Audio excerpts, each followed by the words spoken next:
चलिए इन प्रश्नों को एक बार देखिए और इन प्रश्नों का क्या सॉल्व कर पाएंगे। इन सभी प्रश्नों को हल करने को मैं आपको बताऊंगा, बहुत ही आसान तरीके से सॉल्व कीजिएगा। और ये सारे क्वेश्चन जो एग्ज़ाम के लिए वेरी वेरी इंपॉर्टेंट हैं, तो इस बार एग्ज़ाम दे रहे हैं, लसा मसा एलसीएम एचसीएफ आपको नहीं आता है तो ज़रूर सीखिए। और मैं आपको देखिए कितने मज़े से सिखाता हूँ, दिल थाम के बैठिए, एग्ज़ाम में हर हाल में आने वाला प्रश्न है। चलिए स्टार्ट करते हैं हम इसको, है ना। पहले क्वेश्चन आपको दिख रहा होगा, स्पष्ट रूप से दिख रहा होगा, है ना। अगर नहीं दिख रहा है तो देखिए स्पष्ट रूप से, ठीक है। तो पहला क्वेश्चन हम लोग स्टार्ट करेंगे यहाँ से और जानेंगे पहला क्वेश्चन को, ठीक है। तो पहला क्वेश्चन कर रहा है आभास गुणनखंड विधि द्वारा 7, 11, 19 का मौसा और लसा ज्ञात करना है ना। तो आप चाहोगे तो इसको डायरेक्ट भी बना सकते हो, आप चाहो तो इनडायरेक्ट भी बना सकते हो, है ना। तो चलिए पहले आपको आभास गुणनखंड विधि से ही सॉल्व करेंगे, उसके बाद हम लोग बात करेंगे। क्वेश्चन एक बार देख लीजिए, आभास गुणनखंड विधि से हल करना है 7, 11, 19 का, ठीक है। ये सवाल आपको आना चाहिए, इस बार आपका एग्जाम है तो ये सवाल आना चाहिए आपको, ठीक है। मैं इस क्वेश्चन को साइड में करता हूँ, ठीक है, ताकि यहाँ पे अच्छे से आपको दिख भी रहा होगा, है ना। तो दिख भी रहा होगा तो अच्छी बात है। तो चलिए ठीक है, इस क्वेश्चन को मैं यहाँ साइड कर देता हूँ, ठीक है। आपको दिख रहा होगा, उम्मीद करते हैं बिल्कुल दिख रहा होगा, ठीक है।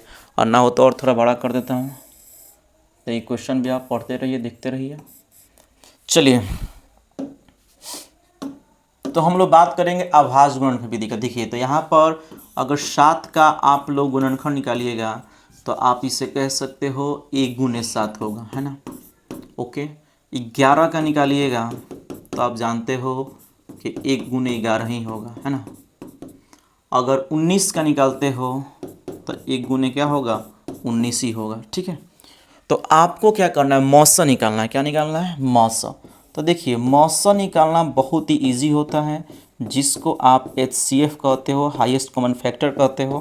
तो आप बताओ इन तीनों फैक्टर में, जो 3 फैक्टर हैं, इन तीनों फैक्टर में क्या चीज़ कॉमन है। कॉमन देखिएगा तो सब में एक कॉमन है, तो जब सब में एक कॉमन है तो आपका एक आंसर हो जाएगा, ठीक है। और ऐसी भी याद रखिएगा, कितने भी विषम संख्या क्यों ना हो, विषम संख्या समझते हो ना, खास तौर पे विषम होने के साथ साथ आपका आभास गुणनखंड संख्या होना चाहिए। आभास गुणनखंड संख्या मैं क्या करना चाहता हूँ, आभास गुणनखंड नहीं बोल सकते, इसको आभास संख्या बोलिए। जैसे आभास संख्या क्या क्या होता है, जो स्वयं या एक से कट जाए, ध्यान दीजिएगा। आभास संख्या क्या होता है उसको थोड़ा ध्यान दीजिएगा।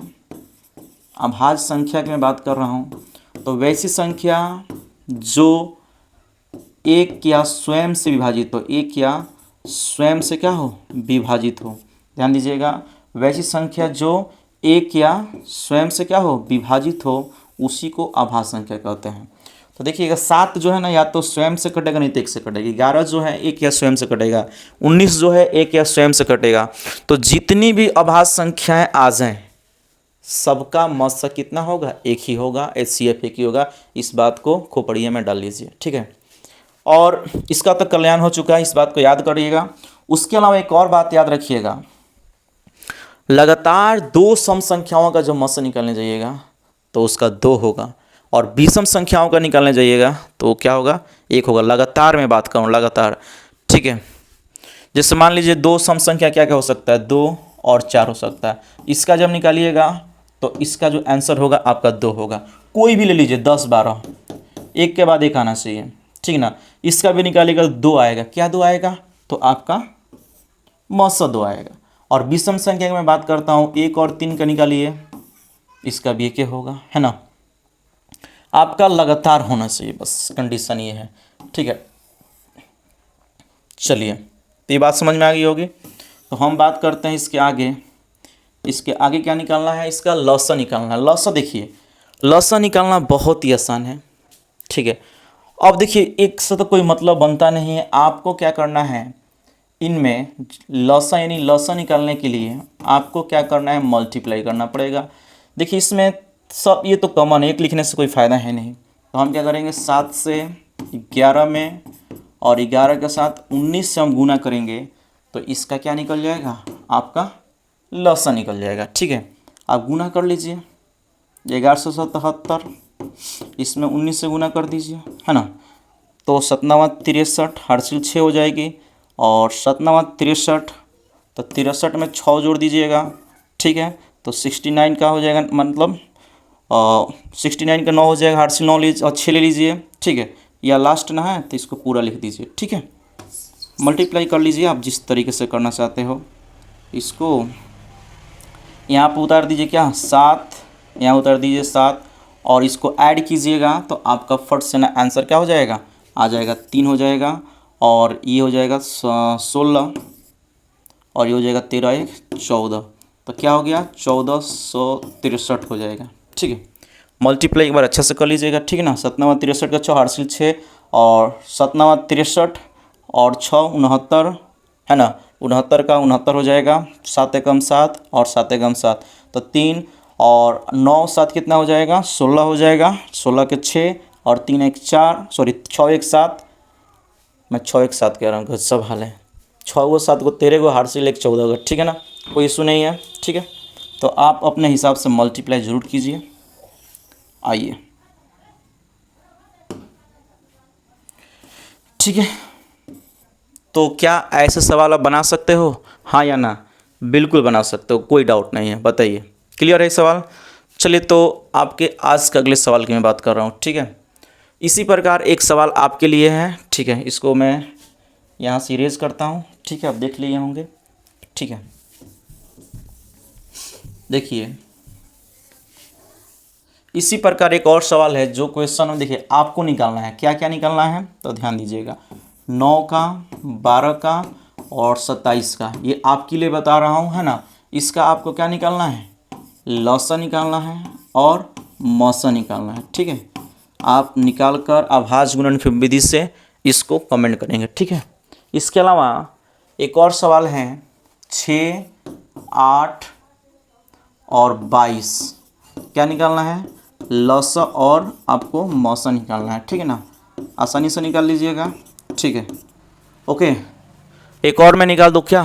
चलिए, एक और मैं निकालता हूँ। ये 2 क्वेश्चन आप लोग इसका कमेंट जरूर कीजिएगा, ठीक है। एक और मैं निकाल देता हूँ, क्वेश्चन नंबर 4, चलिए 3 निकाल देता हूँ, ठीक है ना। और उसके बाद बाकी आप लोग देख लीजिएगा, ठीक है। तो चलिए, क्वेश्चन यहाँ पर है, आप लोग को अगर ना दिख रहा हो तो ये क्वेश्चन यहाँ पर है, और एक मैंने दिया था 22 वाला, एक यहाँ पर है। फिलहाल मैं इसको देख ले रहा हूँ, ठीक है ना। बाकी 2 नंबर भी सवाल आपको हम करा देते हैं, ठीक है।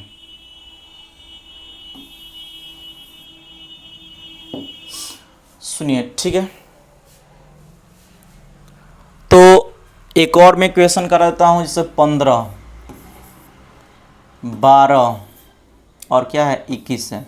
इस सब का फैक्टर तोड़िए। 15 का तोड़िएगा तो 3 × 5 हो जाएगा। 12 का तोड़िएगा तो कुछ ऐसे हो जाएगा, है ना। और 21 का तोड़िएगा तो कुछ ऐसे हो जाएगा। आप चाहो तो इस प्रकार से भी बना सकते हो फैक्टर तोड़ने के लिए, है ना। 2 से लेकर जाइएगा 6 होगा, फिर 2 से लाइए 3 होगा।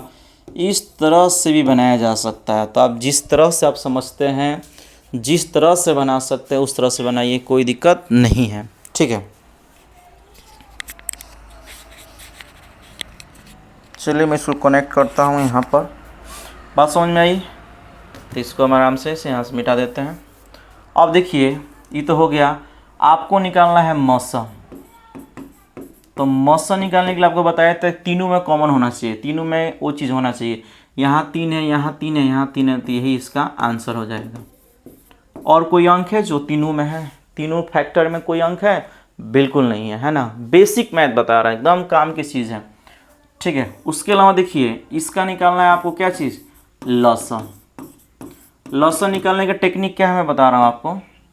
लसा निकालने की क्या टेक्निक होगी तो ध्यान दीजिएगा। सबसे पहले देखिए, तीनों में पहले हम 2 से बात करेंगे, क्योंकि सबसे छोटी आभाज्य संख्या क्या होती है, 2 ही होती है। बिल्कुल सही बात है।